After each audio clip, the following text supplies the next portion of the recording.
Hola, hola, ¿cómo andan? ¿Todo bien por ahí?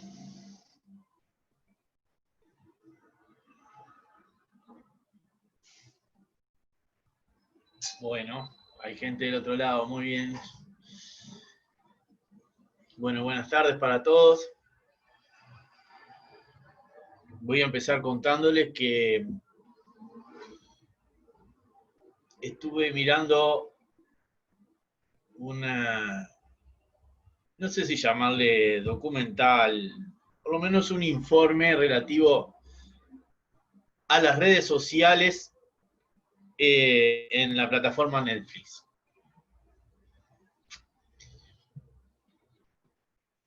Ya había, yo ya había visto algo similar a lo que plantean ahí, referido a una empresa que se llama Cambridge Analytics, pero lo que plantea este informe es muy duro, ¿no? Realmente es una situación bastante profunda y que da para meditar y para pensar. En primer lugar, plantea justamente que la tecnología ha llegado para darnos una mano en muchas cosas, plantea muchos ejemplos de cómo nos ayuda rápidamente a tener mejores servicios, mejores productos y beneficiarnos de ella, pero también dice de que no se le prestó la suficiente atención a lo que podríamos llamar el lado oscuro de la tecnología. Y esencialmente lo que plantea este informe es que las redes sociales, Twitter, Facebook, Instagram, Google, incluso los correos electrónicos, las plataformas, lo que buscan de cualquier manera es la atención nuestra. Y, y después ellos venden, monetizan esto a terceros de la manera diciendo, bueno, tu producto puede llegar a este tipo de personas de determinada forma y además pueden generar y motivar comportamientos en nosotros, ¿no? Esta es la parte que más me llamó la atención, cómo en distintas universidades han estudiado el comportamiento humano y las reacciones a las redes y a la información que recibimos. El grado de dependencia que tenemos de las redes y cómo dejamos en ciertas circunstancias, dejamos de manejar valores naturales incluso a las personas.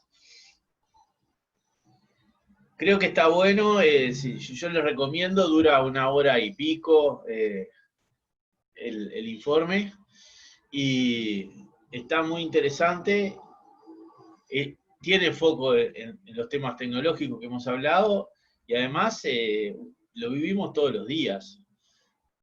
Todos los días estamos con las redes sociales, comunicándonos y informándonos o no informándonos. Y me parece realmente que es algo que deberían ver. ¿Alguno de ustedes ya lo vio?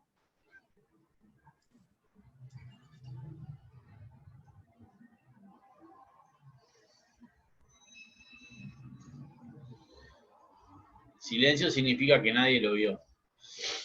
Bueno, se lo recuerdo. ¿Quién habló?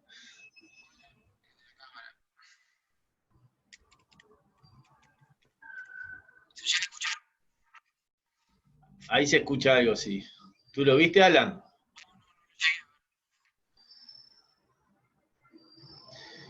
Bueno, no sé si quieren hacer algún comentario.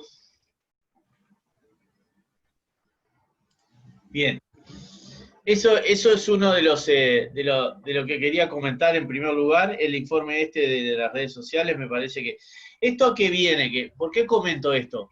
Porque vieron que cuando empezamos el curso hicimos referencia a que nosotros tenemos que estar informados de lo que está pasando en relación a los temas tecnológicos. Y bueno, yo creo que es parte de lo que de nuestra actividad. O sea, ustedes cuando terminen de estudiar en la universidad, parte de su actualización y capacitación permanente es estar alerta de los sucesos que van aconteciendo, por ejemplo, los cambios laborales, los cambios tecnológicos, los impactos en los negocios. Y bueno, este es uno, ¿no? Este es uno que me parece que ustedes tienen que hacer un seguimiento, por lo menos estar informados de las noticias más relevantes de lo que está aconteciendo respecto a la tecnología. Bueno, para la clase de hoy tengo 3 sabores. En primer lugar, darles pista a ver si quieren hacer referencia a algún aspecto más de la segunda práctica. En segundo lugar, terminar de ver rápidamente los conceptos de ciclo de vida. Quiero comentarles con respecto a una herramienta específica, el acceso a una herramienta que es de código abierto, que tal vez ya la hayan utilizado en materias anteriores, que facilita la documentación de sistemas. Y por último, vemos si da el tiempo o cómo quedamos. Tendríamos que empezar a tratar un tema muy importante, que es lo que hace a la definición de requerimientos. Así que como orden tiene las cosas, empecemos por el principio y vamos a ver si quieren alguna aclaración respecto a la práctica 2, que esto sería lo último, porque ya después el domingo ya tienen que entregarla, ¿no?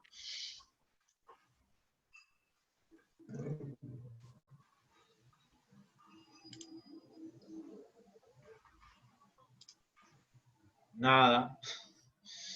Muy bien, eso significa que ya hicieron toda la práctica y que no tienen ninguna duda. Perfecto.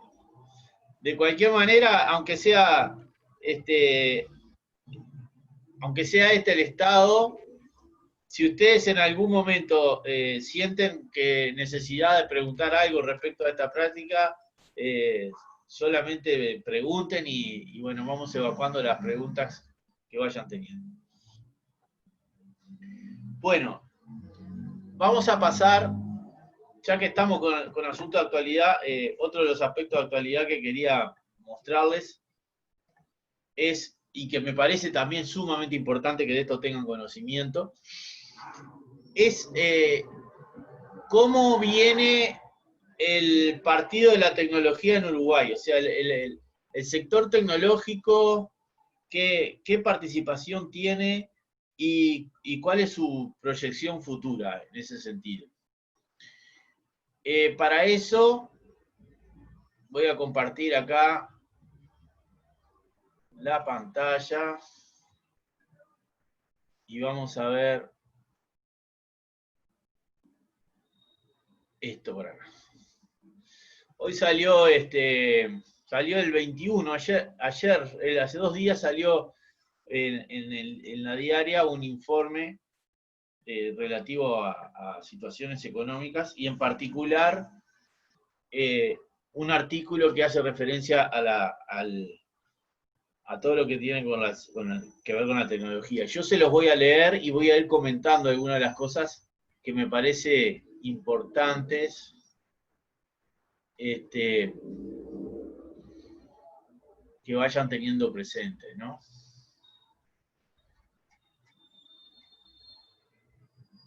A ver.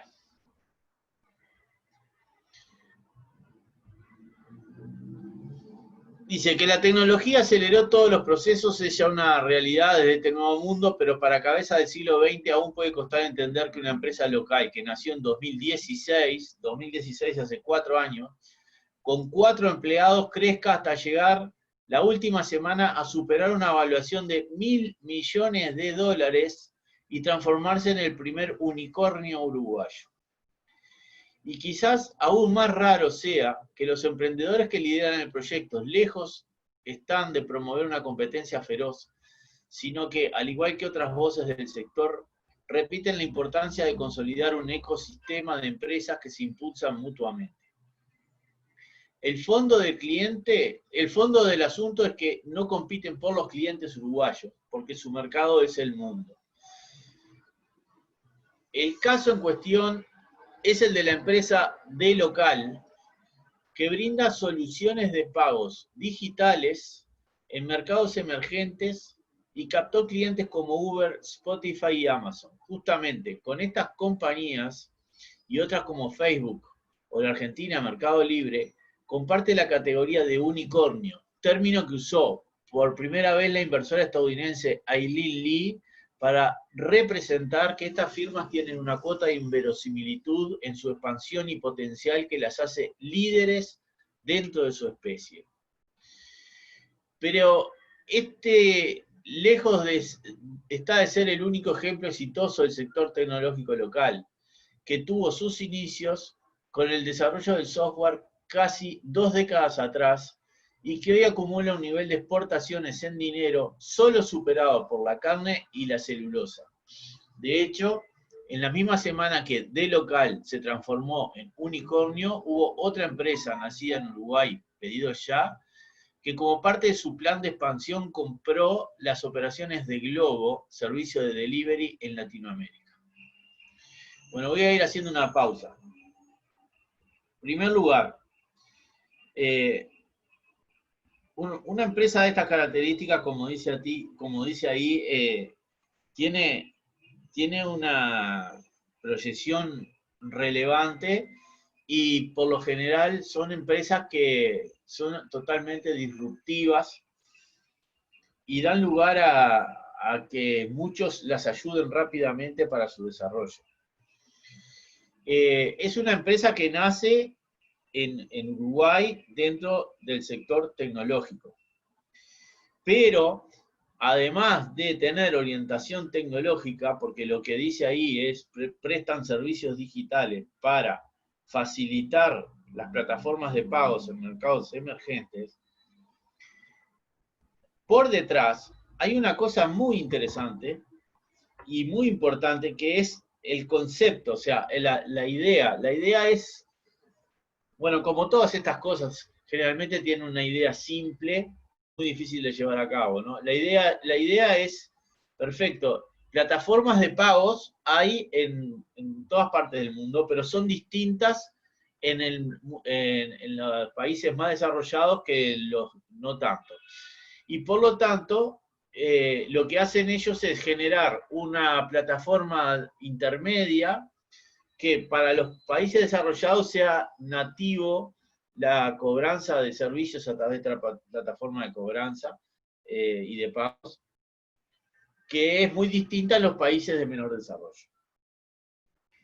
Con esto lo que quiero decir es que está la visión de la oportunidad de brindar un servicio específico, y esto tiene que ver más con la visión de negocio que con la visión tecnológica. Así que, y tiene que ver con la posibilidad de mejorar un proceso específicamente de cómo se estaban haciendo las cosas. Así que digo, esto en primer lugar. El otro comentario que viene al caso es que dice que el sector tecnológico en Uruguay se ha posicionado como el tercer exportador detrás de la carne y la celulosa. Y que el inicio del desarrollo de este sector radica 20 años para atrás, ahora de repente más adelante capaz que vemos un poquito más lo que dice, y yo diría que tal vez desde antes, ¿no? Bueno, acá yo quiero hacer un comentario, Uruguay ha tenido algunos sucesos de éxito como política de Estado que han trascendido gobiernos de distintos colores. Y el primero de ellos ha sido lo que tiene que ver con la forestación y la industria de la madera, que se traduce hoy en día con su producto estrella, que son las exportaciones de celulosa. Por supuesto que todo esto puede tener una doble lectura si lo miramos con el lente del medio ambiente, donde habría que realmente aplicar algún tipo de verificaciones para que el desarrollo y la producción sea sustentable, porque si no, en el futuro nadie va a poder comer ni vivir. Así que esto es un nuevo desafío de los nuevos tiempos. Pero bueno, en el año 1985-86, a la salida de la dictadura, todos los partidos acordaron una ley que fue la ley forestal, la ley de desarrollo forestal, y esa ley al principio anduvo muy despacio, realmente su implementación, sus beneficios no se veían, fue avanzando lentamente, pero después empezó a crecer, y bueno, y hoy lo vemos, ¿no? Hoy ya tenemos se está construyendo la tercera planta procesadora para la generación de producción de celulosa, y hay todo un sector vinculado a la madera muy importante, y de hecho la celulosa ya se ha convertido en el segundo producto de exportación del Uruguay, casi que en poco tiempo empezando a discutir el primero, que es los temas cárnicos, ¿no? La carne que de acá a poco va a empezar a verse cuestionada, entre comillas. Yo creo que no, pero digo, va a tener un sacudón con lo que son los desarrollos de alimentos sintéticos y carne sintética, que también va a empezar a generar sus ruidos. Pero bueno, volviendo al inicio, hubo una política de Estado definida, y esto después continuó, y pasó lo mismo con la tecnología. En el Uruguay, hace mucho tiempo atrás, había una Comisión Nacional de Ciencia y Tecnología, que era una oficina de 4x4, que era la que tenía como objetivo el desarrollo de todo lo que tenía que ver con la parte tecnológica. Estoy hablando sobre finales de la década del 90. ¿No? Y desde ahí empezó la promoción del área tecnológica, y esto terminó con alguna expresión legal allá por el año 2002, y después en sucesivos gobiernos se le fueron dando apoyos al sector tecnológico, a tal punto que hoy representan, como dice ahí, el tercer nivel de exportaciones en Uruguay. Me parece muy importante. Siempre se habló de la competencia entre la vaca y el conocimiento. ¿Quién gana? Si gana el conocimiento, si gana la vaca en Uruguay. Este partido. Y me parece que está quedando claro de que de acá a poco el partido lo pierde la vaca, vamos a decir así, ¿no? Voy a seguir leyendo el artículo y ustedes van a ver cómo la orientación hacia el mercado externo en una forma muy masiva nos permite a nosotros posicionarnos como país en forma de venta hacia el exterior de servicios de alto valor agregado, suma en una forma muy importante. Sigo leyendo en ese sentido y vamos a ir viendo esto. El ministro de Industria, Omar Paganini, dijo a la diaria que lograr una valorización del unicornio significa que estás en la mira de los principales inversores y el emprendimiento tiene una proyección global. Tratándose de un hito que pone al Uruguay en la vidriera de los países con empresas tecnológicas exitosas. Agregó que este es un paso más para un sector que es dinámico, exportador, que genera empleo de calidad y llega a los mercados exigentes. Ese combo, dice el jerarca, abre caminos para que los servicios digitales se transformen en un puntal del desarrollo del país en los próximos años. El dinamismo queda absolutamente reflejado en la historia de D-Local, una empresa donde predominan los ejecutivos y empleados jóvenes, Dos de ellos, su CEO Jacobo Singer y el vicepresidente del producto Rodrigo Sánchez, explicaron a la diaria que la consigna detrás del negocio que brindan hoy en 20 países es dar soluciones aplicando tecnología para que los gigantes del e-commerce puedan recolectar sus pagos en mercados emergentes. Esta tarea implica adaptarse a realidades variadas y promover, por ejemplo, una solución de pago mediante el boleto bancario en Brasil, medio de pago más utilizado en el vecino, y proyecto inicial de la firma, por una red de cobranza en Uruguay o una tarjeta local en otro país. Una de las fortalezas que reconocen es la formación de equipos propios en cada mercado, donde se busca un híbrido entre la cultura de local y su experiencia en soluciones de pago con gente local que conozca los hábitos de los usuarios en ese país. Nuestros clientes, las plataformas que operan en todo el mundo, están acostumbrados a recolectar pagos en mercados desarrollados y en los países emergentes hay formas distintas de pagar. Nosotros nos posicionamos en el medio, buscando traducir el mercado para que ellos trabajen con sistemas a los que ya están acostumbrados, resumió Singer. Esta consolidación como una solución de pago en lugares tan variados, México e India, hizo que los inversores del mundo miraran a la tecnológica uruguaya.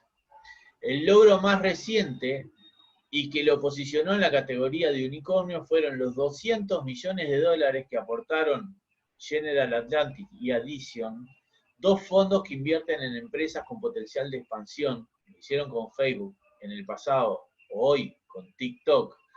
Con esos fondos de local apuesta a desembarcar en 13 nuevos mercados para fines de 2021, con foco en Centroamérica, África y el sudeste asiático. En la empresa trabajan hoy 280 personas.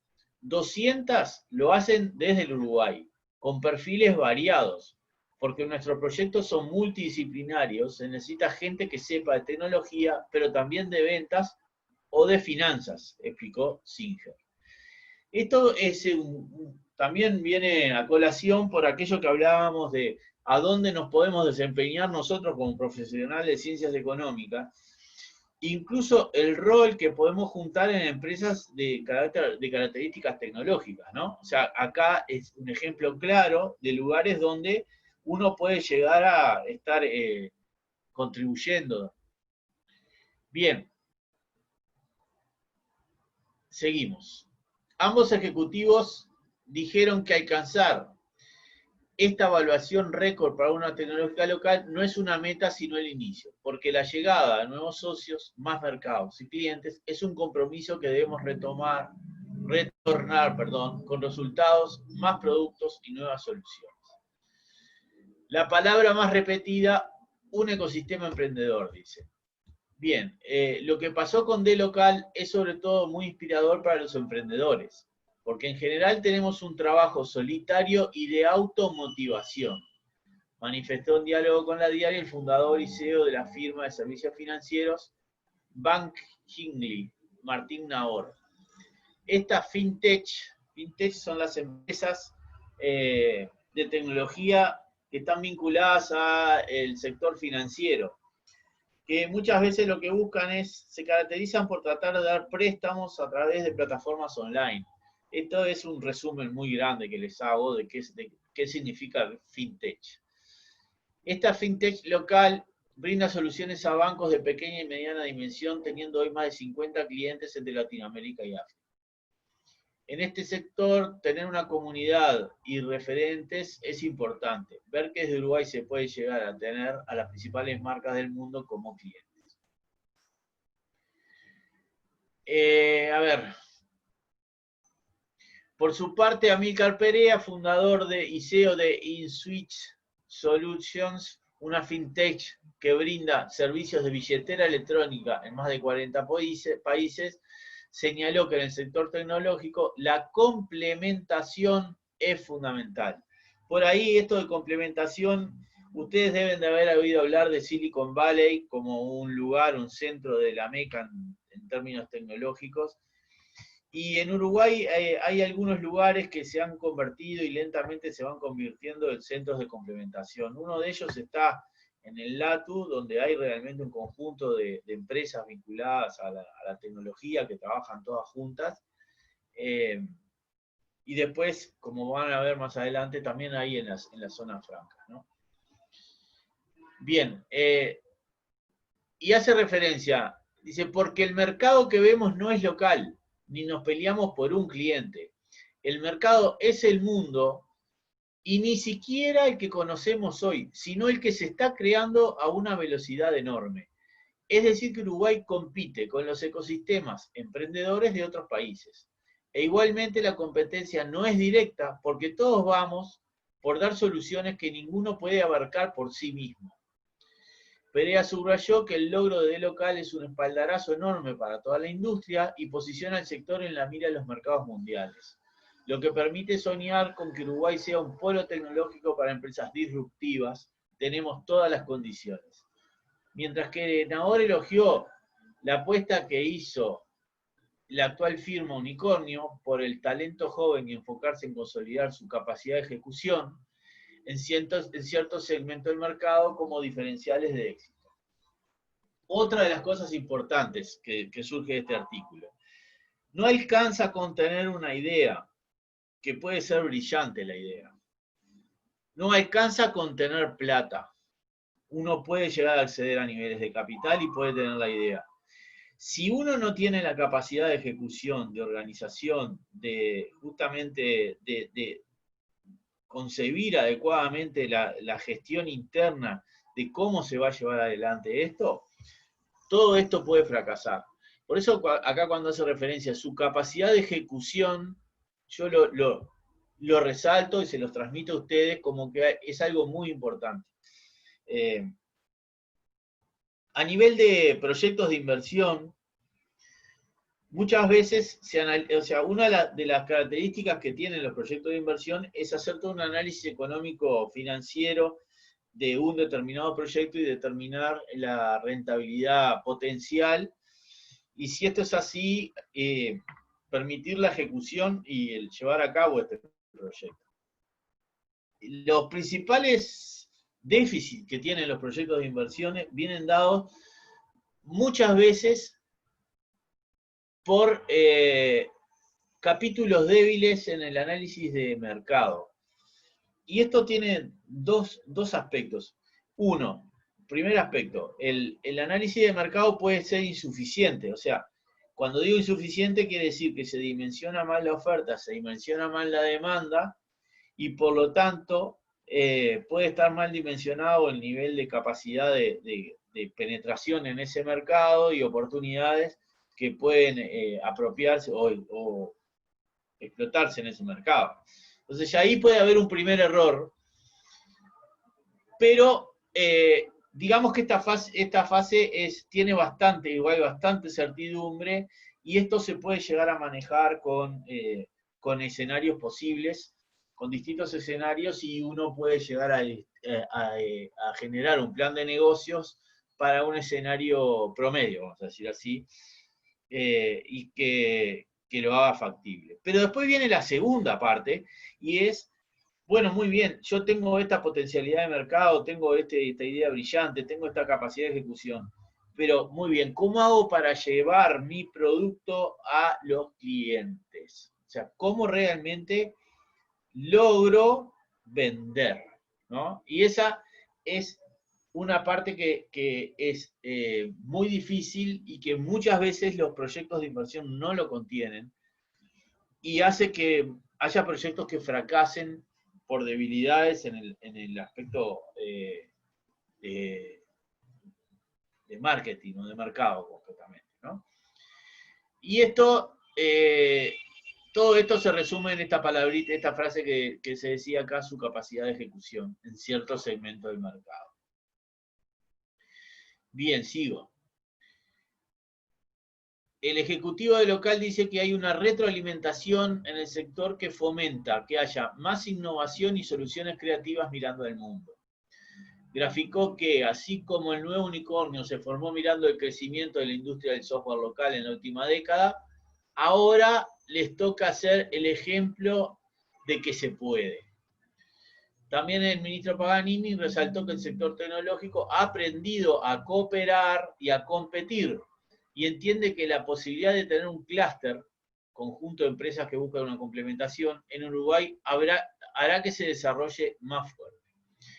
El jerarca indicó que la realidad actual responde a un proceso que comenzó en 2002, y yo les aclaro, comenzó antes que 2002, cuando se creó un régimen especial para el software, y que en la última década hubo instrumentos de apoyo a emprendedores que consolidaron y expandieron los logros. La Agencia Nacional de Investigación e Innovación, el LATU, y otras entidades estatales juegan un rol relevante en el primer impulso de estos emprendimientos, ya sea a través de fondos, apoyo logístico, capacitación o posibilitando ampliar las redes de contacto en busca de complementariedad. Hoy son más de 350 empresas asociadas a la CUTI, y hay ventas al exterior por cerca de 800 millones de dólares al año. La facturación total del sector asciende a 1.700 millones de dólares por año y llegada a más de 50 mercados. Bueno, y sigue. Lo voy a dejar por ahí esto. Me gustaría que me hagan algún comentario de esta situación que les estaba leyendo. ¿Qué les parece?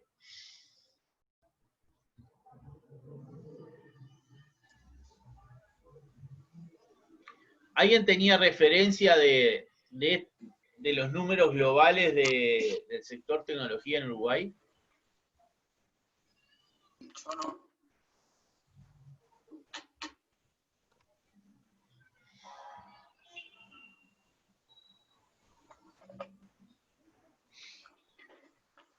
Hola.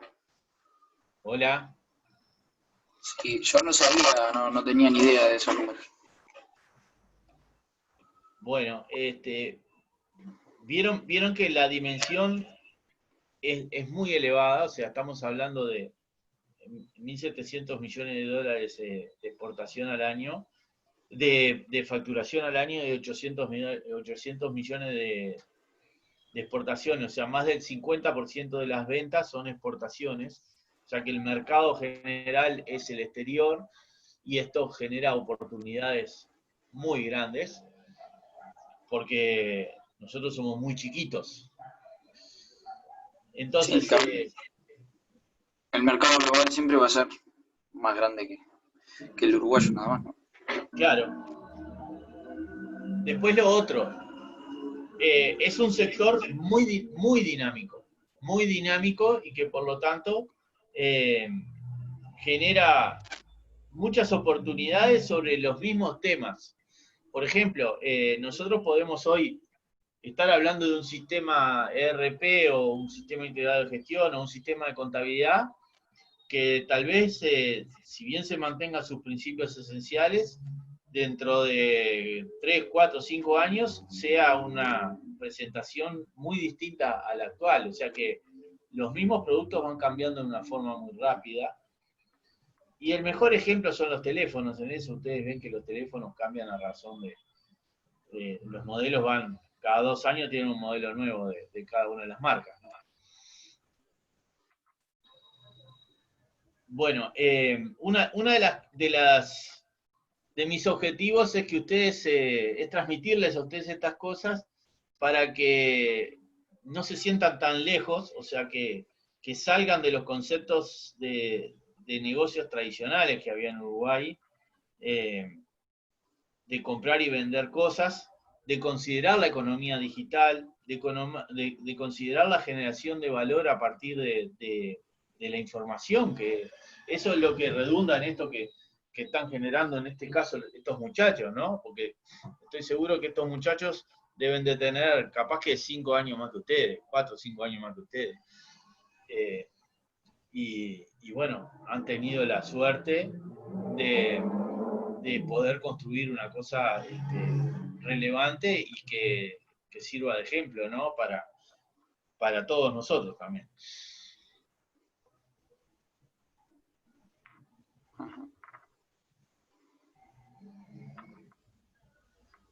Bueno, muy bien. Les voy a seguir trayendo entonces este tipo de consideraciones para que aquello de que tenemos que estar al tanto de la tecnología no sea un solo concepto, sino que para que vean cómo de lo que está pasando, de la prensa mismo, ustedes pueden ir informándose y elaborando una idea para después poder transmitir a terceros. Esto no, lamentablemente, digo, no es algo que alguien lo pueda estudiar y decir, bueno, hoy en día es esto y así va a estar, así va a ser eternamente. En el tema tecnológico, si hay una cosa que va a ser segura es que siempre van a ser las cosas distintas, más nuevas, más potentes, y que necesariamente tenemos que estar con las antenas prendidas porque están pasando cosas. Y eso es lo que les quiero transmitir a ustedes.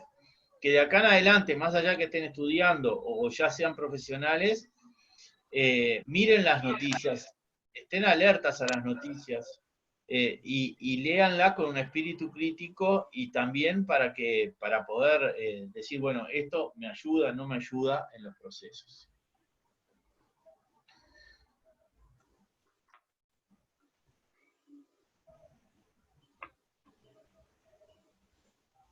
Sí, sí, Santiago, estoy totalmente de acuerdo contigo. O sea, yo creo que son las oportunidades que hay que tratar de alentar para que incluso más, o sea, las personas que viven fuera de Montevideo tienen una oportunidad inmejorable también con esto, porque realmente les permite desarrollar sus negocios desde fuera de la capital y, bueno, orientándose al mundo, ¿no? Esto permitiría en un futuro tener un país, si se quiere, más descentralizado en términos sociodemográficos eh, y, nos redundaría en mejor calidad de vida para todos. Ahora, ¿cómo hacer para que los jóvenes se preocupen? Se han dado pasos importantes, yo creo que el hecho de tratar de generar que los jóvenes tengan cercanía a la tecnología desde el primer momento, ustedes ya son generación Ceibal, eso es uno de los pasos significativos que ha dado el Uruguay. Lo mismo es, no alcanza con tener la computadora, sino también tener la conectividad. O sea que si ustedes no tuvieran la posibilidad de tener las plataformas de comunicaciones en redes que tenemos hoy en Uruguay, que comparativamente con otros países es de primerísimo nivel, todo esto sería impensado.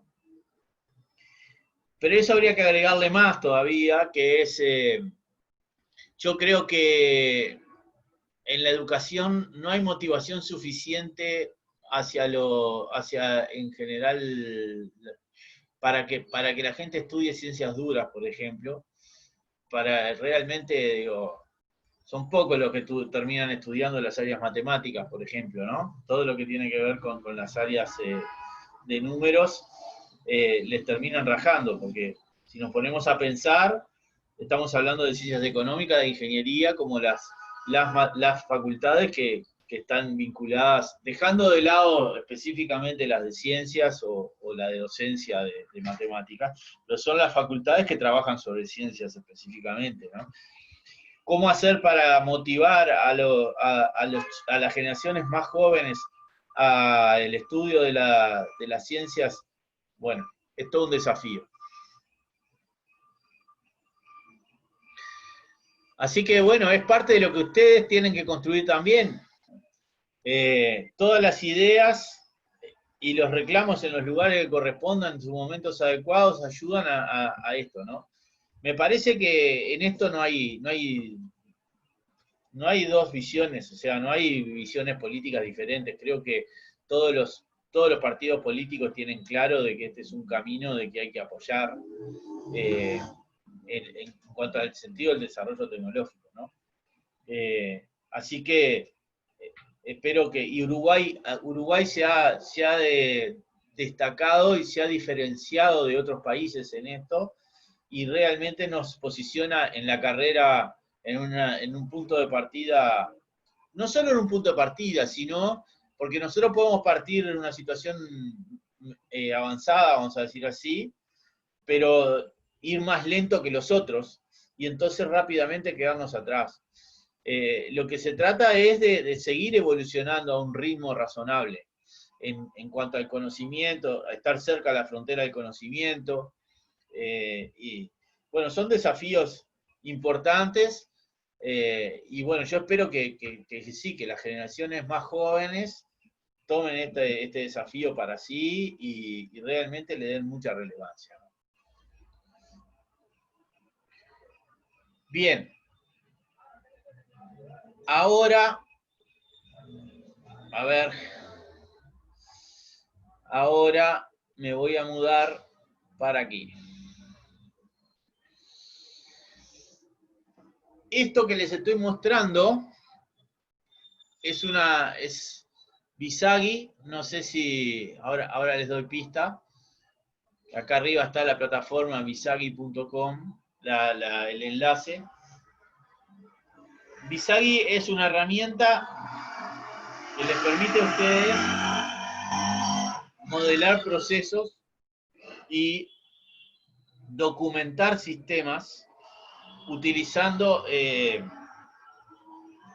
el lenguaje de modelado UML que yo les hacía referencia en la clase pasada cuando estuvimos hablando del diseño físico, de diseño lógico y diseño físico. Alguien me pedía de herramientas, yo como primera le sugiero esta herramienta. Tiene una versión acá, ahora yo estaba mirando la versión, el modeler este, a ver.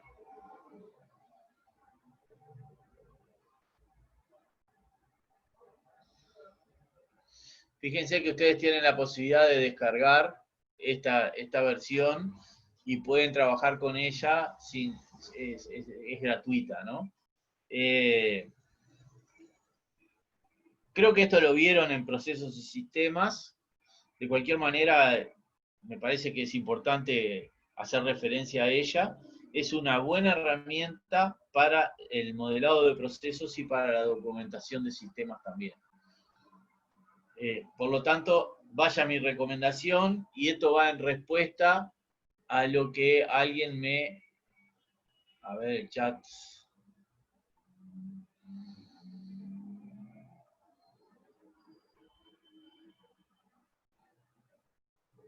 A ver, el chat. Como un lenguaje UML. Sí, a ver. UML es una forma de expresión de documentar. Sí, es como un lenguaje. A ver si... No hay mejor manera para esto que ponerlo acá.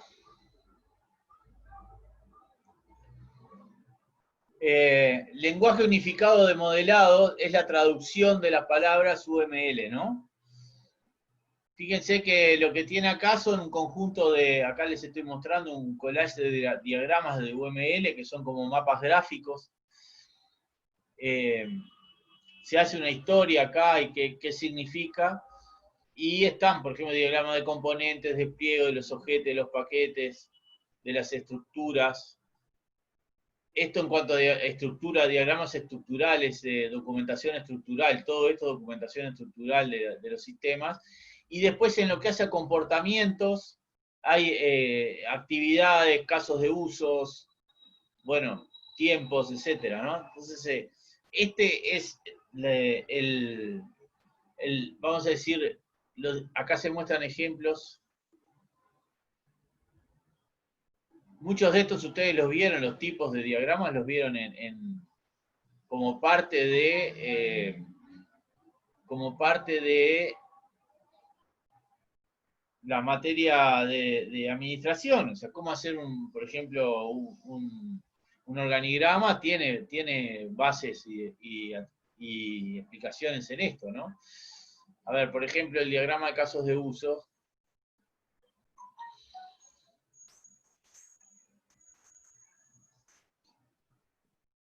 ¿Se acuerdan de esto? Acá tenemos entonces un ejemplo muy claro de cómo se ejemplifica un sistema, sobre todo cómo se usa un sistema, sin entrar en detalle específicamente de cómo es que se hace el sistema, ¿no? Acá el sistema está ejemplificado por este rectángulo. Las distintas formas que se pueden utilizar son estas 4, que es probar la comida, pagarla, tomar vino, preparar la comida. Y hay 2 usuarios que interactúan con cada uno de ellos, del sistema. Tenemos un crítico de comidas y tenemos un chef que es el que la hace, ¿no? Esto lo vamos a ver un poquito más ahora con requerimientos. Pero volviendo a las herramientas, entonces les hacía referencia a Visagi como plataforma de modelado de procesos y como forma previa y relevante al tema de la documentación de los sistemas. ¿Quieren hacer algún comentario?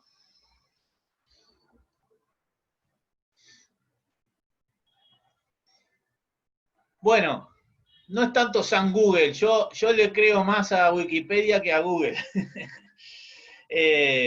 Wikipedia es más neutra que Google.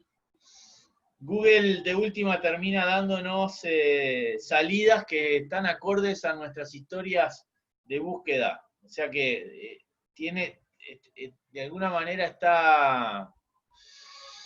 No, lo modifica cualquier persona, sí, Rafaela, pero tiene validadores, o sea, tiene una validación permanente y tiene gente que está validando y cuidando de eso. En general, lo que está expresado es razonable y está bien. Pero pensarlo diferente, o sea, si yo estoy de acuerdo, Google te da múltiples opciones para validar y para acceder. Está bueno esta discusión que estamos teniendo ahora, ¿no? O sea, Google nos da a nosotros realmente muchas opciones para saber de algo. Ahora, ¿cuál de esas son buenas o no? Esa es una de las respuestas que nos tenemos que hacer. Y además, ¿por qué nos da esa y no nos da otras opciones? Porque eso es lo otro. Porque no es neutro lo que hace Google.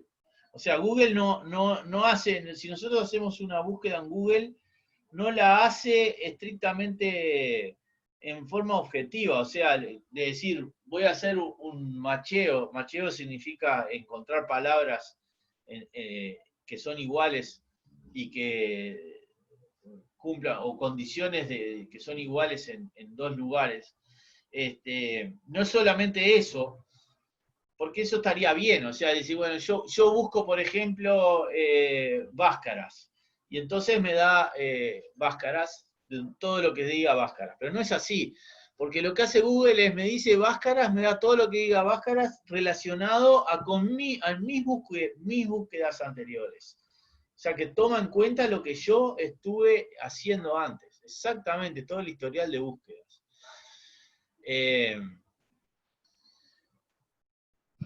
Esto que estoy diciendo está bien explicado en lo que decía al principio de la clase. ¿Se acuerdan de la información de Netflix, el informe de Netflix? Bueno.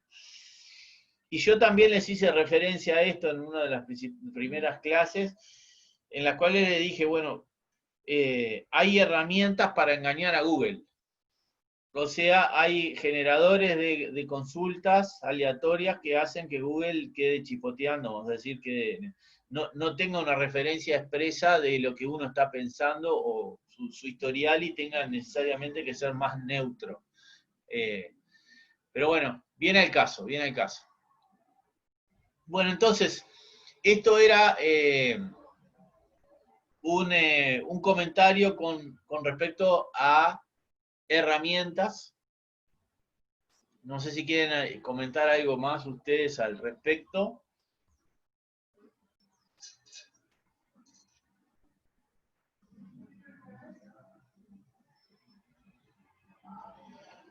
¿Cuánto usan ustedes del contenido de Google para estudiar?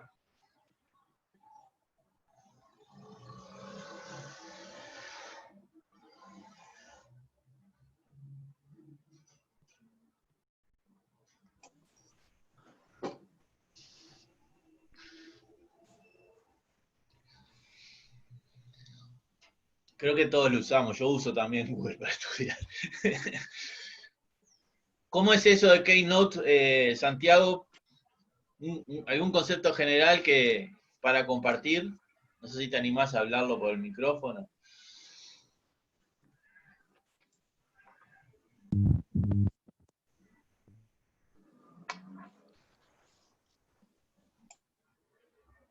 Hola, ¿me escuchan? Perfecto, Sí, dale. se te escucha. Ah, buenísimo. Sí, esa es como para crear también, es un tipo Word, pero más como para crear modelos y ese tipo de cosas. Está muy bueno. No sé si lo puede colocar ahí en una página, profe, a ver si le aparece. A ver, veamos.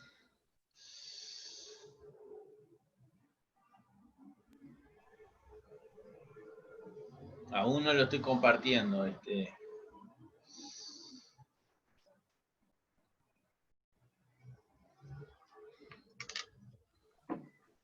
Con respecto a la pregunta que había hecho usted, profe, ¿cuánto se usa Google?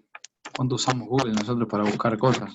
Yo creo que para todo, ¿no? O sea, cualquier cosa que quieras saber y que no tenés una idea o necesitas una referencia, vas a entrar a Google, siempre. Bueno, la pregunta entonces que debía hacer es otra. ¿Quién usa un buscador distinto de Google?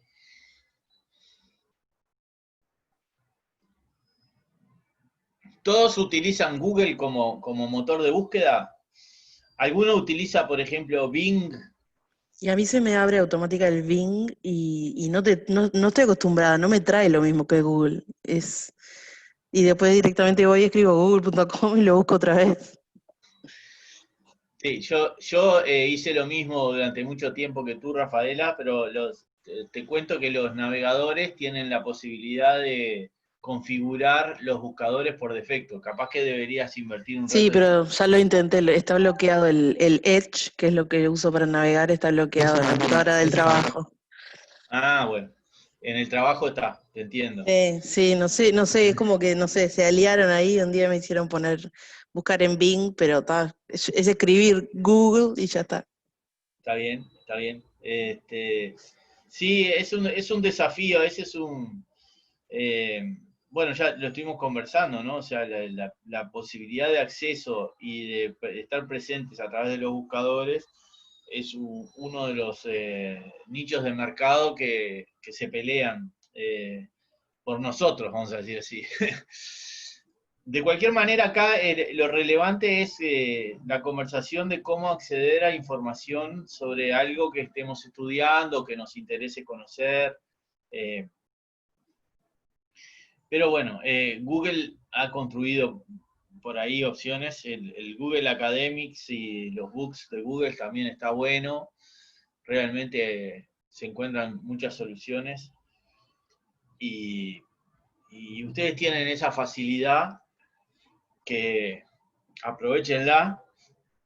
Las generaciones más veteranas, inexorablemente teníamos que ir a la biblioteca a poder sacar libros y nos peleábamos entre nosotros porque no había libros para todos. Entonces, directamente no podíamos acceder muchas veces al conocimiento porque no podíamos acceder a los libros. O sea que,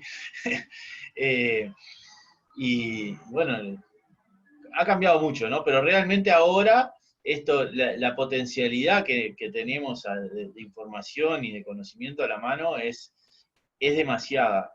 El asunto es tener un espíritu crítico suficiente para poder discernir qué es basura y qué no, y poder a partir de ahí realmente seguir construyendo nuestra base de conocimiento.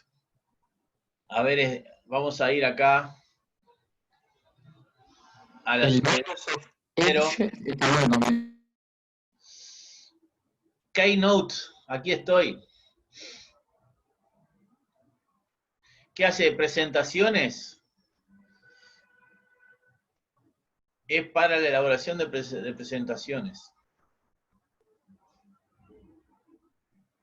No sé si es esto lo que estaba haciendo referencia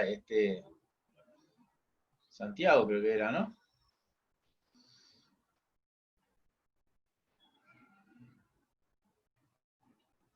Ah, perfecto. Bueno, bien, lo de las presentaciones, piénsenlo como herramientas, sí, piénsenlo también como herramientas que van a tener que utilizar a la hora de presentar las tareas que les indiquemos acá. Vayan pensándolo también, porque eso va a ser necesario utilizar alguna herramienta de eso. Bueno, muy bien. Vamos a avanzar entonces un poquito más. Vamos a ir a la clase relativa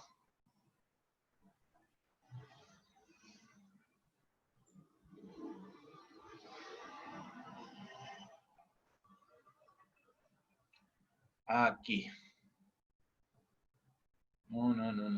A ver, aquí no. Primero que nada, antes que nada, decirles lo siguiente. En el teórico, qué lindo.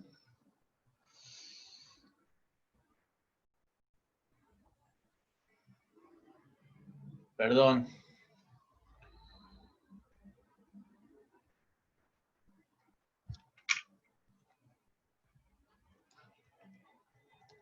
En el teórico van a encontrar requerimientos de los sistemas de información. Esto es lo último que hemos publicado y bueno, está vinculado a la nueva, al nuevo tema que vamos a tener ya la semana que viene. Y nosotros estábamos en ciclo de vida. En ciclo de vida que habíamos avanzado, habíamos pasado toda la parte de diseño. ¿A alguien le quedó alguna duda respecto al concepto global y general de lo que es el diseño?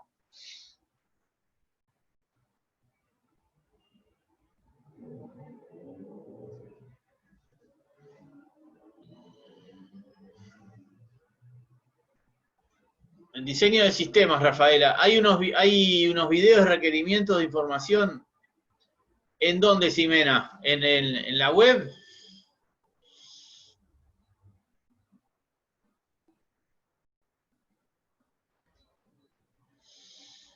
A ver.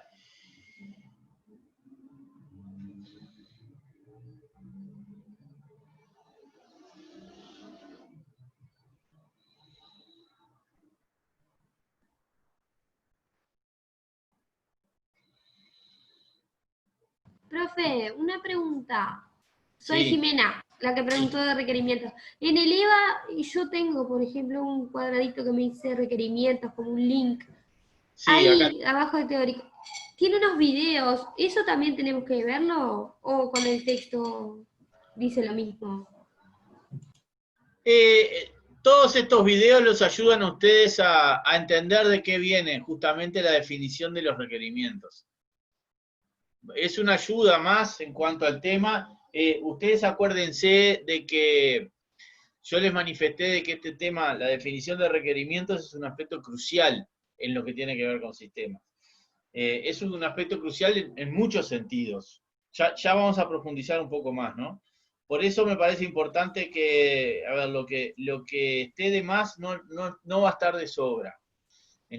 Para nada. Es un tema que vale la pena que lean de más, al revés. Justamente porque Bien. cuanto más ustedes se informen de esto, van a dar más en el clavo en el futuro. Es donde más nosotros podemos aportar, justamente todo lo que tiene que ver con definición de requerimientos, evaluación de requerimientos, evaluación de sistemas contra requerimientos definidos son aspectos que nosotros como profesionales es donde más podemos aportar. Decime, Ximena. Perfecto, profe, muchas gracias. Tenía esa duda. Vamos, muy bien. Bueno, Profe, consulta. Esto de los requerimientos en parte también está ahí en la parte del diseño lógico y el diseño físico, ¿no? No, Rafaela, cuando empecé a hablar de esta parte yo de diseño, y acá lo muestro. Sí, yo los vi los videos. Eso. No vi los videos, vi que estaban subidos. Acá habla de que es la descripción de los requerimientos funcionales de la solución independientemente del hardware, ¿no? Lo que pasa es que dice, es la descripción de los requerimientos funcionales, el diseño. Es muy, muy importante la palabrita descripción acá, porque esa palabra está haciendo referencia a que ya los conocemos los requerimientos, y lo que hacemos acá es describirlo con un nivel de detalle o un nivel de documentación o de escritura específico, vamos a decir claro, ¿no?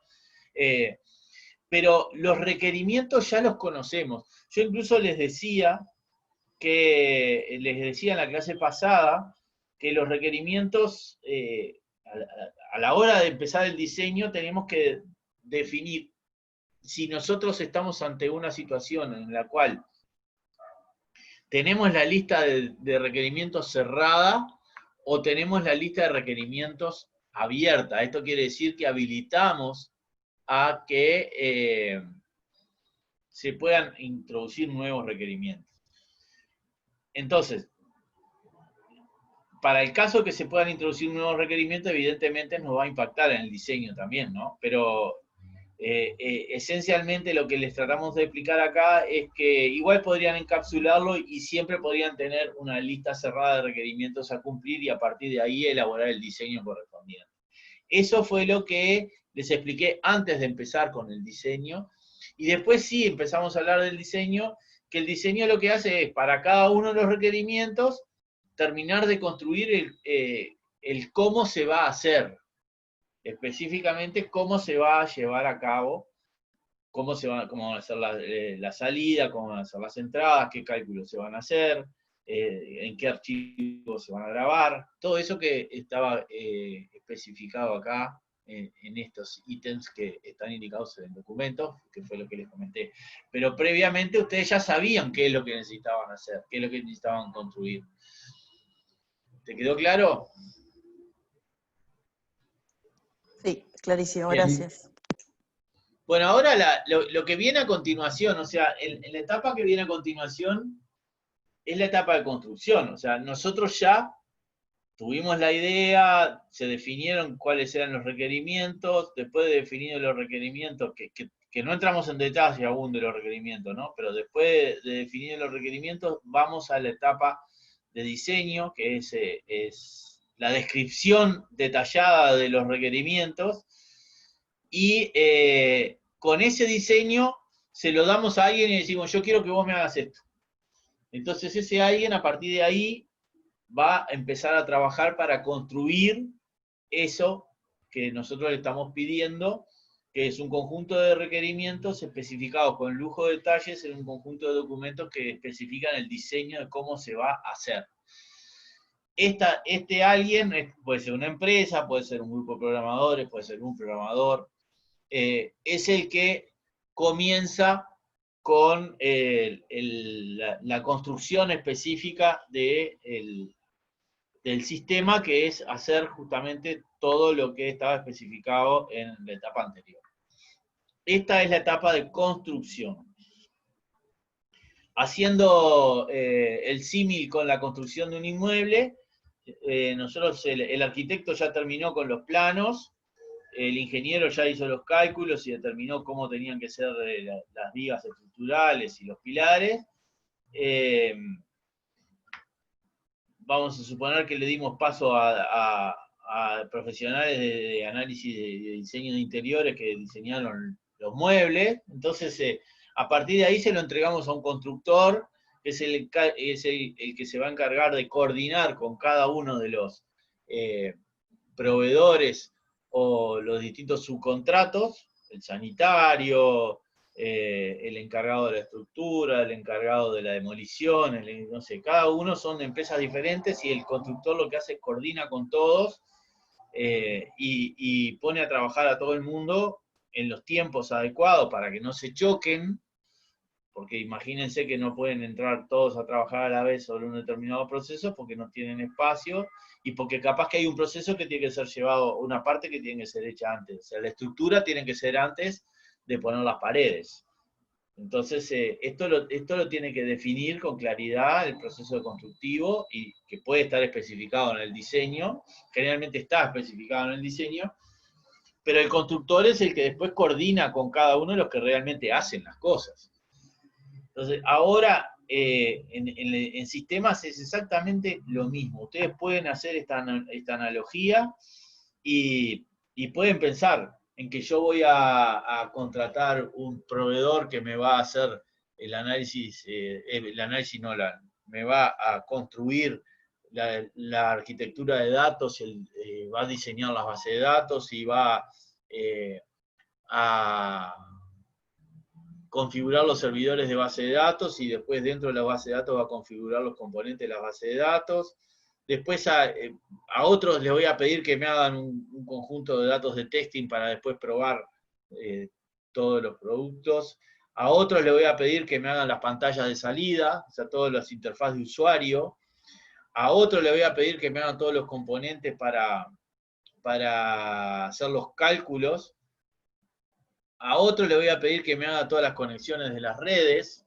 Entonces, todo esto implica también una gran etapa de coordinación entre varios proveedores, varias personas encargadas. Eso va a depender de la escala del proyecto, del tamaño del proyecto, ¿no? Capaz que todo termina en una sola persona también. Pero estamos hablando, en todo caso, de la etapa de construcción del proyecto. ¿Está?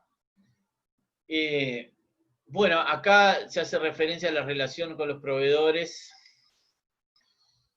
y que ya lo hablamos de alguna forma, el cuidado con la selección de los proveedores, vamos a seguir hablándolo. Es muy importante siempre elegir a los proveedores adecuados. Acuérdense que estos vínculos no son para un rato, sino que son para rato largo. Entonces, un proveedor incorrecto nos puede traer problemas. ¿Cuáles son los principales pasos que se llevan a cabo en la construcción? El primero es el análisis de prefactibilidad y factibilidad, técnica, operativa y económica. Esto lo hablamos en la clase previa. La factibilidad. Esto es la capacidad que tenemos. Factibilidad la definimos como la capacidad que dispone la empresa de llevar a cabo el proyecto. En la factibilidad económica significa tratar de expresar en términos económicos financieros el nivel de beneficio económico que se logra por implementar el sistema. Factibilidad operativa significa que la empresa tiene todos sus procesos adecuados y amoldados al nuevo sistema y que el sistema se amolda adecuadamente a la operativa de la empresa. Ambas cosas son importantes. Entonces, esto tiene que estar debidamente consolidado. Y la factibilidad técnica hace de que nosotros disponemos de las capacidades técnicas, por ejemplo, servidores, software. ¿No lo estoy mostrando? A ver.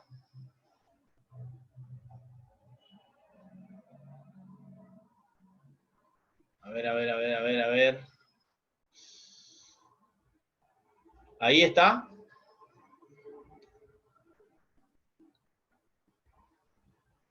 A ver, confirme. Sí, perfecto. Ahí sí, ahí sí.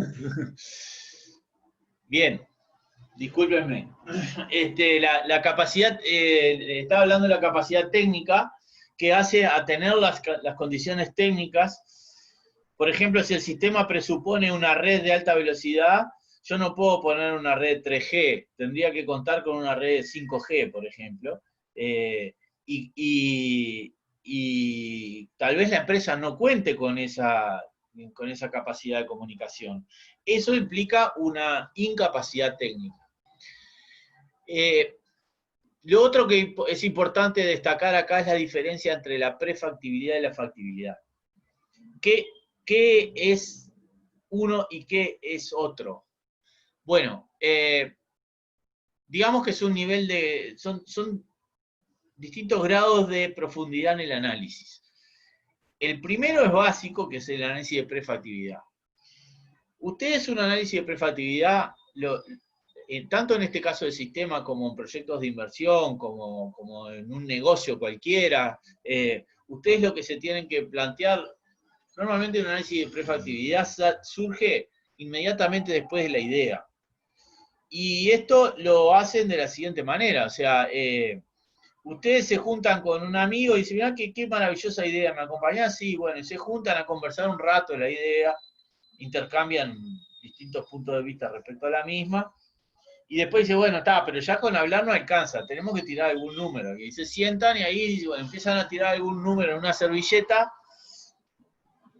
Esos números de servilleta son grandes números en términos globales, y esos grandes números ustedes les dicen si esa idea tiene lugar a seguir adelante o no.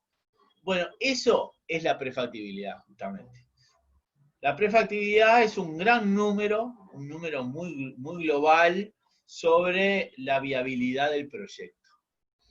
Mientras que la factibilidad es, o sea, cuando ustedes llegan a determinar que el número global ese que estaba haciendo referencia recién en la prefactibilidad tiene sentido, entonces empiezan en un análisis de factibilidad. ¿Y esto por qué? Porque si ustedes ven que tiene sentido, dicen, bueno, vale la pena invertir un poquito más en la idea, profundizarla, gastar plata en estudiar la idea, para no cometer errores, pero podemos ganar mucho dinero. Entonces, vale la pena entonces pagar, por ejemplo, a un contador o a un economista que haga un proyecto de inversión y nosotros ganarnos nuestra tarea profesional elaborando el proyecto de inversión. El proyecto de inversión no es ni más ni menos que un análisis de factibilidad desde el punto de vista económico-financiero. Pero además, mirado desde el punto de vista de la analogía que estábamos viendo con el tema del constructivo de los inmuebles, vale la pena pagarle al arquitecto para que nos haga los planos. Entonces, o por lo menos que nos dé una idea más prolija de los aspectos técnicos que puede llegar a tener el proyecto de inmueble que estamos tratando de llevar adelante. ¿Se entendió la diferencia entre factibilidad técnica, entre prefactibilidad y factibilidad? Profesor, o sea que la factibilidad depende que antes se haya hecho la prefactibilidad. Sí, depende, si querés ser prolija y ordenada, yo te sugiero que no hagas nada sin hacer un análisis de prefactibilidad. Porque te puede llevar a incurrir en costos que los podrías haber obviado si hubieras hecho el análisis. O sea, si tú haces el análisis de prefactibilidad que no requiere de más nadie que tus conocimientos específicos, y en ese análisis ya llegás a la conclusión de que no vale la pena el negocio, ni siquiera te planteás pasar a la etapa siguiente.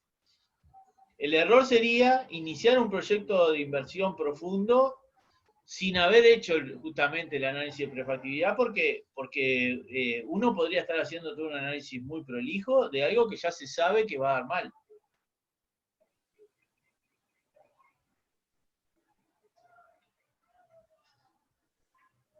¿Quedó claro? Sí, sí. Y en la vida real, ¿pasa que los operarios hacen un análisis de factibilidad sin hacer de prefactibilidad?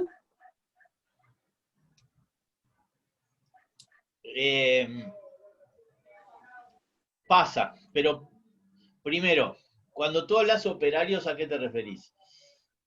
A la gente que está en la etapa de construcción del sistema, Bueno, que trabaja en esa área.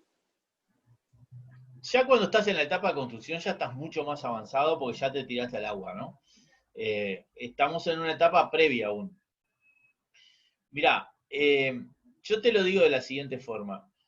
Hay ciertas situaciones en las cuales no hay alternativa y es necesario construir una solución para resolver lo que está pasando y no hay tiempo para un análisis de factibilidad o prefactibilidad. El ejemplo paradigmático de esto ocurrió con la pandemia, con el coronavirus. El coronavirus trajo impactos en la salud y muy fuertes. Y el sistema de salud de los distintos países se vio puesto en jaque. El primer país que fue puesto en la mira pública con todo el tema del coronavirus fue China, y en particular, yo no sé si el Estado, no sé cómo es la clasificación política de Wuhan, que fue el que estuvo más en la picota. Los chinos hicieron, creo que en 10 días, 2 hospitales, pero enormes, a un ritmo de construcción que ustedes, si lo buscan en YouTube, se van a quedar realmente asombrados de la velocidad en que hicieron eso. Para hacer eso, no tuvieron tiempo de elegir, por ejemplo, entre 5 diseñadores y elegir el más barato. No, dijeron, lo hacés vos que ya tuviste un antecedente en esto antes, entonces construílo vos. Y la plata, después vemos. Después, y así con las demás cosas. O sea, no tenían tiempo para resolver el análisis de factibilidad. O sea, la situación era una situación de causa mayor que no daba posibilidad a actuar de otra manera. Otro y como esto, muchos ejemplos. La situación de Fukushima, por ejemplo, cuando el tsunami, nadie lo esperaba, y tuvieron que actuar sin miramientos. O sea, ahí ya no hay problemas, situaciones de puedo o no puedo, no, actuamos con lo que podemos, con lo que tenemos y vamos resolviendo. O sea, en esos casos sí ocurre lo que te estoy comentando, de que no se hace estudio de factibilidad.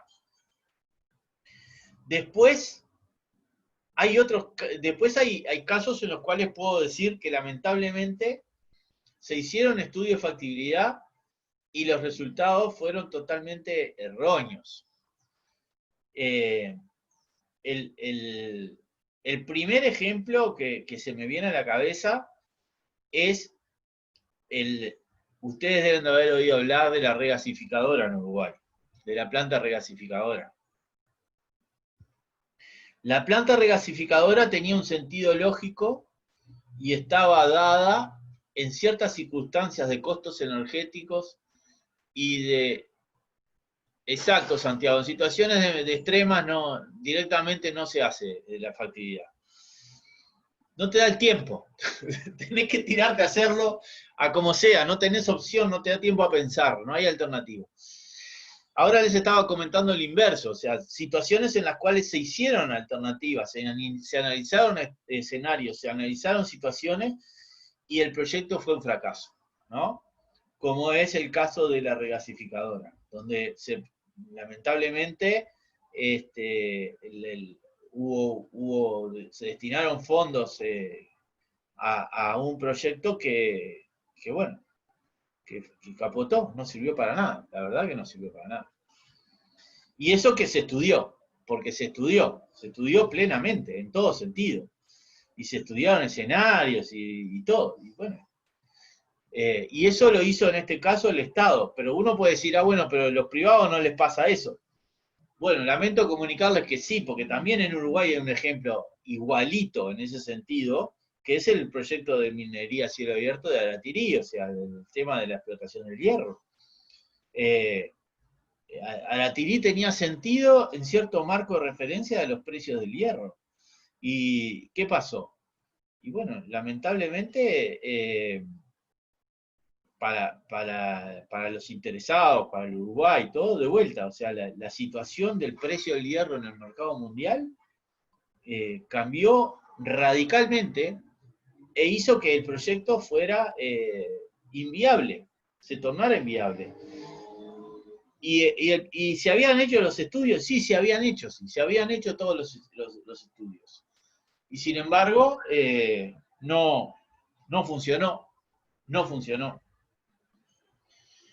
Entonces, ¿la factibilidad asegura que el proyecto funcione? No, la verdad que no. No nos va a dar una... O sea, estamos hablando de un a priori, ¿verdad? De un análisis que podemos ser muy prolijos, pero siempre puede haber circunstancias extremas que nos tiren todo el proyecto abajo. Esto me gustaría que se lo anoten, porque les va a servir no solo para sistemas, sino que les va a servir en todos los demás aspectos vinculados a la carrera, es qué tiene que pasar para que el proyecto capote, para que no funcione. ¿En qué circunstancias el proyecto no funciona?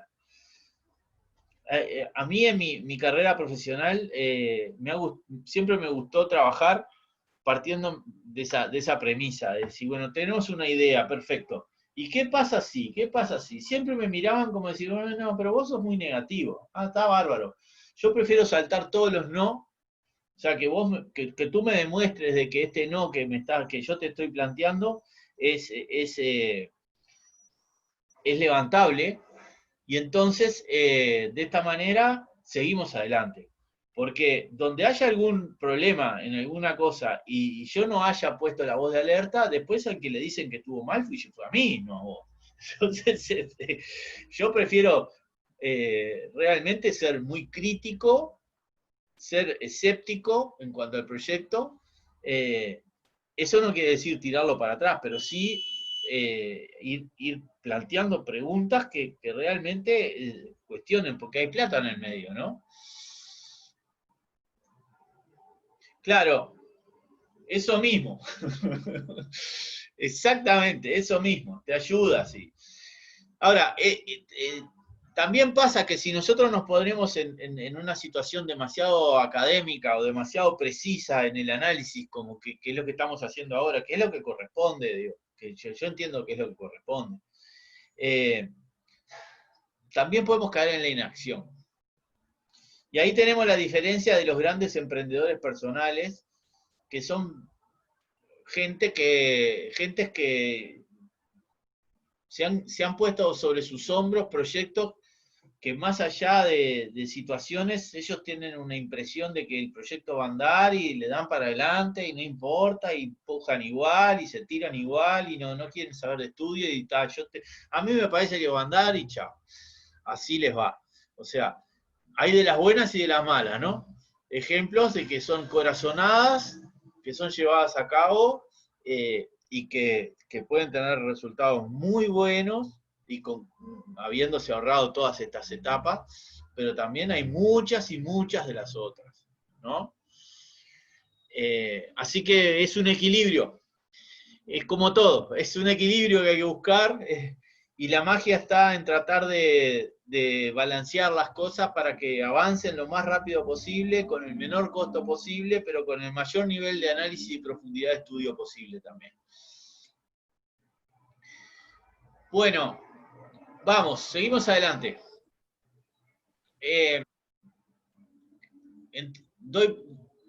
Perdón, antes de ir para adelante pregunto, queda claro entonces esto, ¿no? De la factibilidad y la prefactibilidad.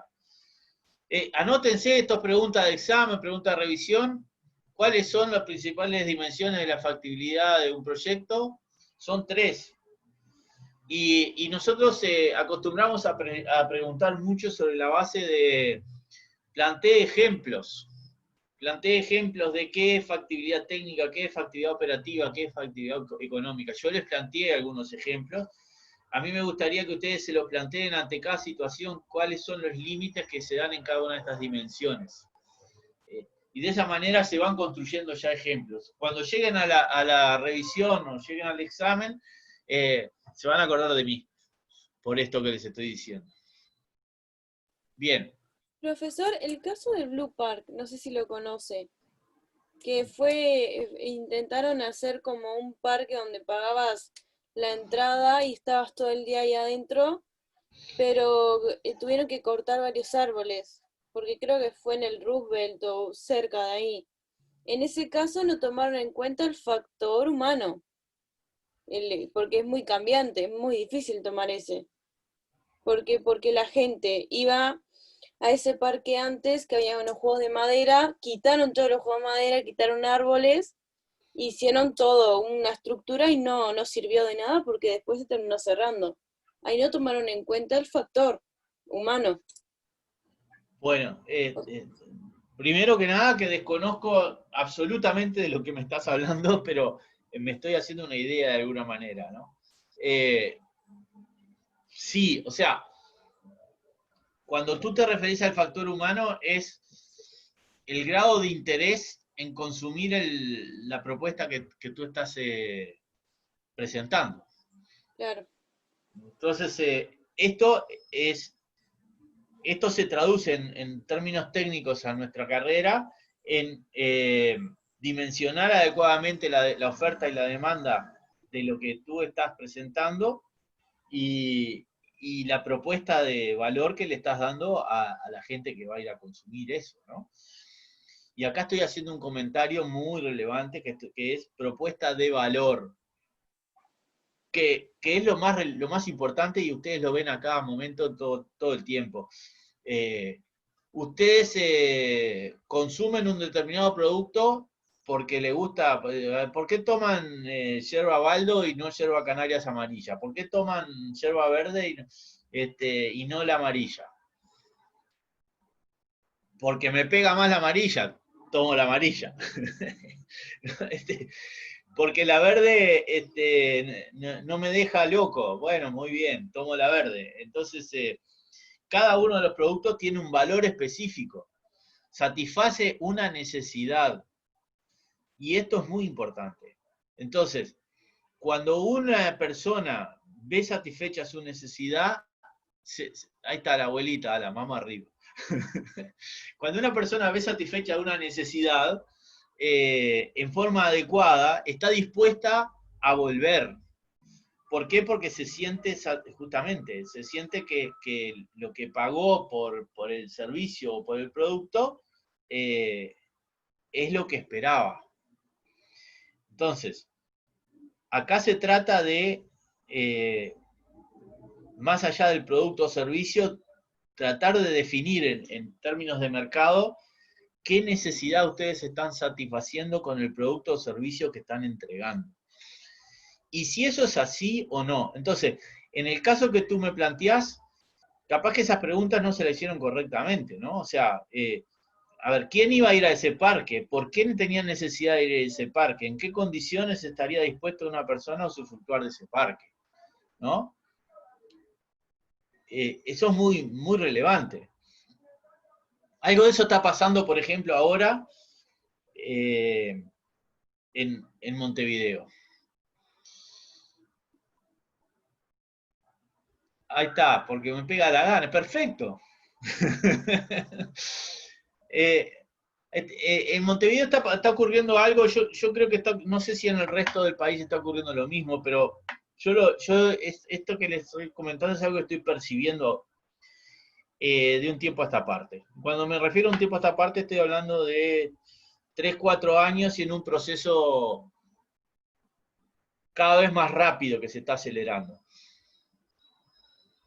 Primero, hay un cambio de conducta. En general los montevideanos están empezando a hacer más deporte.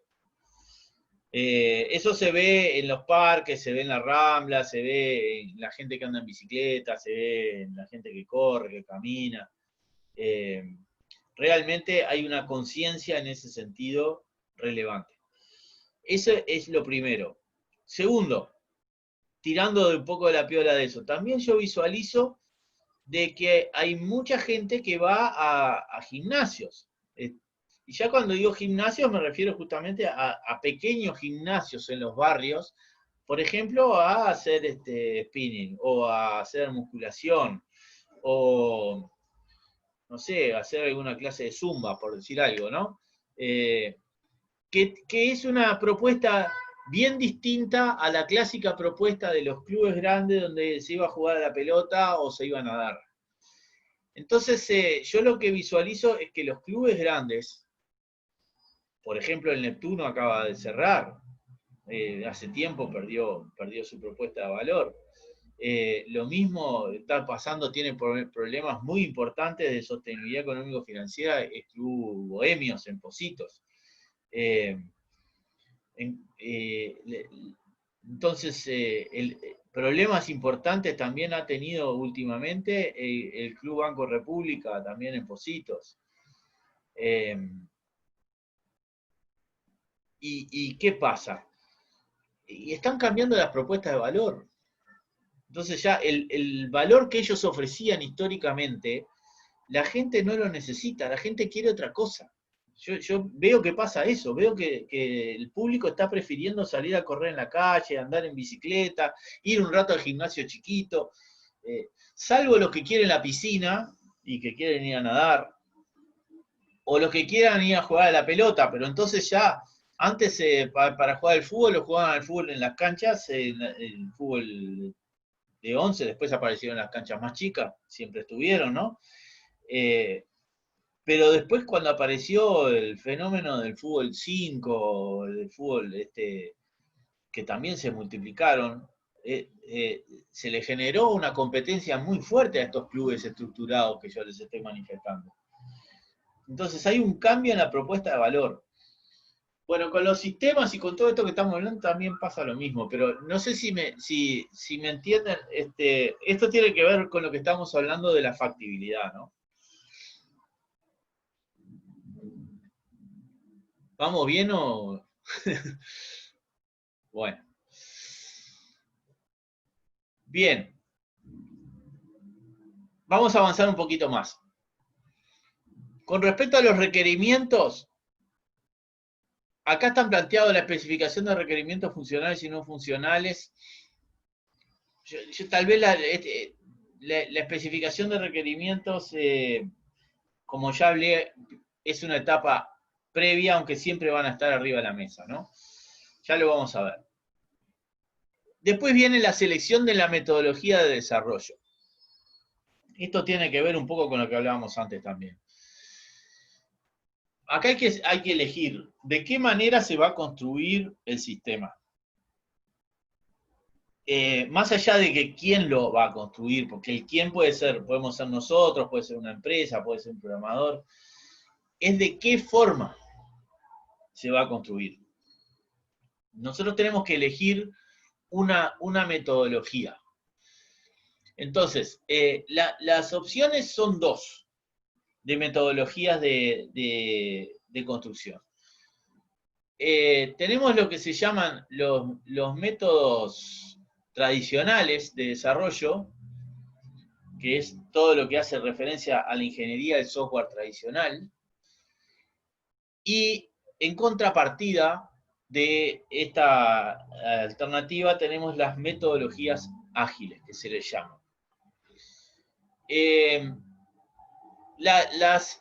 Ahora los vamos a ver con un poco más de detalle, pero las metodologías tradicionales de desarrollo de software implica que hay que seguir una serie de pasos debidamente ordenados y estructurados para la construcción del software en cuestión.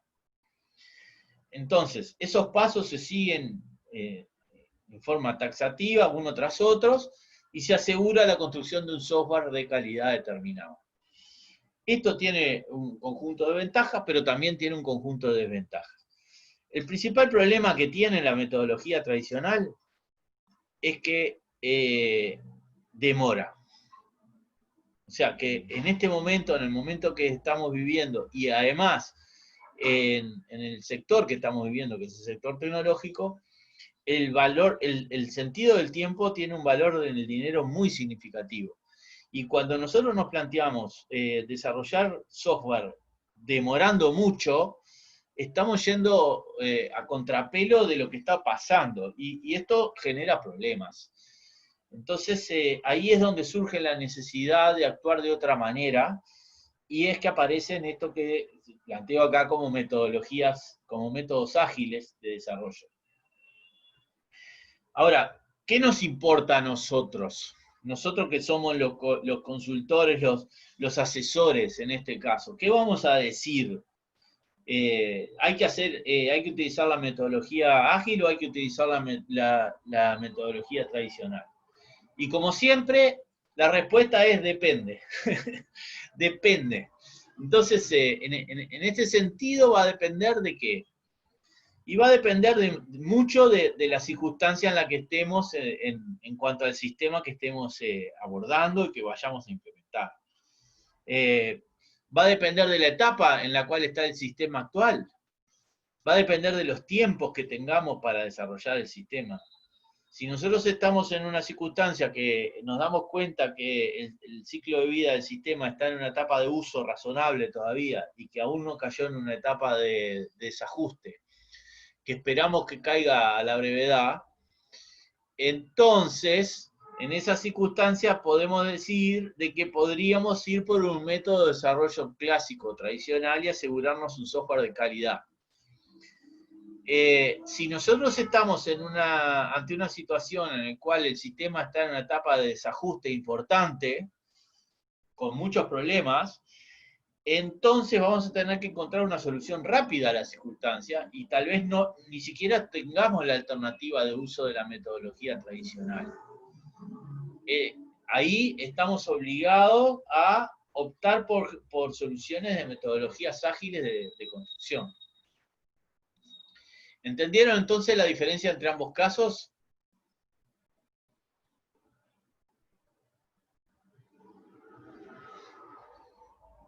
Bueno, como siempre, el silencio. Bien, para ambas situaciones, tanto para la ingeniería tradicional como para las metodologías ágiles, es necesario en la etapa de construcción también planificar la tarea. Porque como yo les comentaba en la analogía, si muchos proveedores juntos trabajan y atacan a la vez en el mismo tiempo, seguramente se choquen, ¿no? Entonces es relevante la coordinación, los tiempos, y bueno, y la planificación es sustantiva para poder lograr esta coordinación. Entonces, en la etapa esta también es importante planificar cómo se va a construir, en qué momentos, de qué tiempos, con qué equipos de gente, quiénes son los responsables, y para eso se sugiere utilizar herramientas de gestión de proyectos, como puede ser bueno, hay tecnologías clásicas, como era la programación por camino crítico, para utilizar en términos conceptuales, o después hay unas, vamos a decir, organizaciones como la PMO, la PMO es una organización de gestión internacional de proyectos de software, que tiene como objetivo justamente el seguir la construcción de proyectos a través de un conjunto de etapas claramente definidos, pero que está orientado más que nada a la ejecución del proyecto y no al diseño. Entonces, y que lo que se enfoca es en la gestión del proyecto y no en la etapa previa, sino en tratar de que el proyecto se lleve a cabo. En esto, acá se hace referencia al concepto de hitos, y esto se los marco y se los subrayo. Ustedes deben definir una cantidad limitada de hitos que les asegure a ustedes que se están cumpliendo las etapas necesarias y suficientes para llevar a cabo la construcción. ¿Qué es un hito? Un hito es una acción, un evento determinado que nos dice que se construyó o que se llegó hasta determinada etapa. Entonces, por ejemplo, la entrega del proyecto de factibilidad es en sí un hito dado. Eso implicó que alguien estudió algo y que en determinado tiempo lo entregó y que eso puede ser susceptible de estudio. Implica un avance hacia el proyecto general. Ya es un avance. Entonces ya un primer hito es la entrega del proyecto de factibilidad. Después, un hito importante es la entrega del proyecto ejecutivo, vamos a decir, que lo que muestra es toda la planificación del proceso de construcción. Entonces, después del proyecto de factibilidad, un hito relevante es que se entregue el proyecto ejecutivo. Entonces, el proyecto ejecutivo es en sí un documento que muestra cuáles son los principales tiempos en los cuales se van a estar realizando las principales partes y componentes del sistema. Después, un hito importante es la entrega de determinados componentes claves en el sistema. Entonces, cuando ustedes pueden decir, bueno, cuando se entregaron el componente A, B, C, D y E, entonces nosotros damos como cumplido un hito determinado, y eso significa de que se avanzó en el proyecto hasta ese nivel, y para ustedes es una referencia importante, porque ustedes, viendo el cumplimiento de estos hitos, están viendo cómo están llegando al final en la elaboración del proyecto. Es muy importante eso, entonces, hacer un diagrama de hitos que les lleva hasta el punto final. Si ustedes quieren viajar hasta un determinado punto, necesariamente ese viaje lo tienen que hacer utilizando un conjunto de transportes determinados. Por ejemplo, pueden ir caminando hasta determinada terminal de ómnibus, de esa terminal de ómnibus van a otra, de esa otra terminal de ómnibus van a una terminal de tren, de esa terminal de tren se pueden subir a un avión, de ese avión se bajan en determinado país, y después se toman otro tren. Todo eso, cada una de esas llegadas es un hito en particular en el viaje para llegar a la playa al final. El objetivo de ustedes es llegar a darse un baño a la playa, perfecto, pero mientras tanto se tuvieron que pasar por el aeropuerto, por el tren, por esto, por esto. En el sistema pasa lo mismo. Lo que es importante para ustedes es decir, bueno, vamos a hacer por lo menos 5 o 6 hitos que a mí me digan que esto va en el camino deseado. Son como metas relacionadas con el objetivo, lo único que tendrían el nombre de hito, ¿puede ser? Claro, sí, son, vamos a decir, etapas que vas cumpliendo, que vos las llamás, que para vos son sumamente importantes una vez que están cumplidas y que te dicen que vas en el camino adecuado. Ahí va.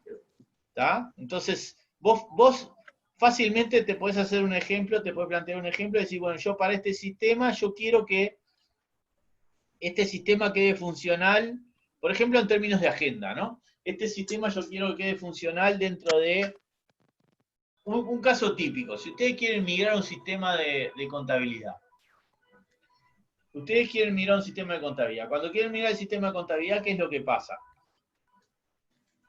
Y nada, hay que pasar toda la información de un sistema al otro. Perfecto, pero ¿cuándo lo haces? Y en un momento que no tenga mucho trabajo. ¿Solo ahí? Claramente te va a llevar varios días, ¿no? Pero eso está perfecto lo que tú estás diciendo, pero vos pensá en lo siguiente, estás en la mitad del ejercicio. ¿Vas a quedar en la mitad del ejercicio? No. No. Entonces, lo que tenés que tener pronto es que para el primer día del ejercicio siguiente tengas el nuevo sistema funcionando, ¿verdad? Claro. Y de ahí empezás a tirar para atrás. Entonces vos decís, el 1 de enero tiene que estar funcionando el sistema nuevo. ¿Qué hace falta para que el 1 de enero esté funcionando el sistema nuevo? Que esté probado, que esto, que aquello, y ahí empezás a tirar para atrás y empezás a construir una agenda. Por ejemplo, tienen que estar cargados todos los datos del sistema anterior. para poder seguir trabajando. Y para poder cargar los datos tenés que haberte asegurado de tener un procedimiento de carga que funcione y que esté probado.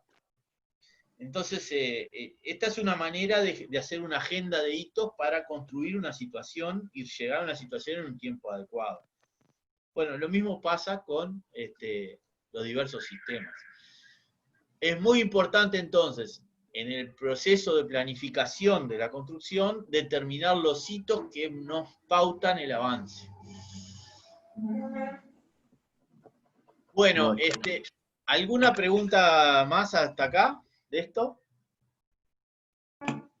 Ah, Les dejo de deberes terminar la parte que sigue. Un poco yo les planteé lo que significa el desarrollo tradicional y ágil. Acá se plantean en términos generales las principales etapas y eso. Les pido por favor que lo lean. La clase próxima yo de repente hago una referencia general. No voy a entrar en mucho detalle para andar más rápido. Pero tal vez sí haga una referencia a algún caso, por ejemplo, este caso de los prototipos, pero les pido por favor que ustedes trabajen un poquito en esto, así podemos seguir avanzando con la parte siguiente, que es la especificación de requerimientos, que es muy importante. Bueno, les deseo buen trabajo y que terminen adecuadamente con esa práctica. Y nos vemos el lunes. bueno, gracias. Que pasen bien.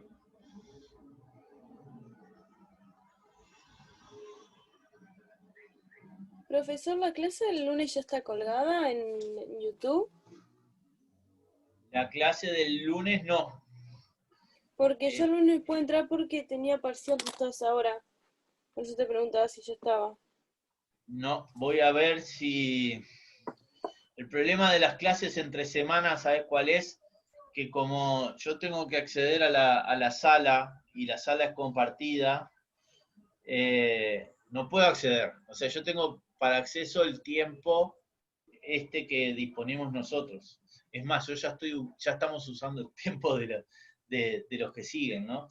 Y eso me limita, pero voy a ver si puedo de alguna manera tratar de encontrar un espacio como para conectarme y poder subirla. Gracias. Dale, que pasen lindo. Igual.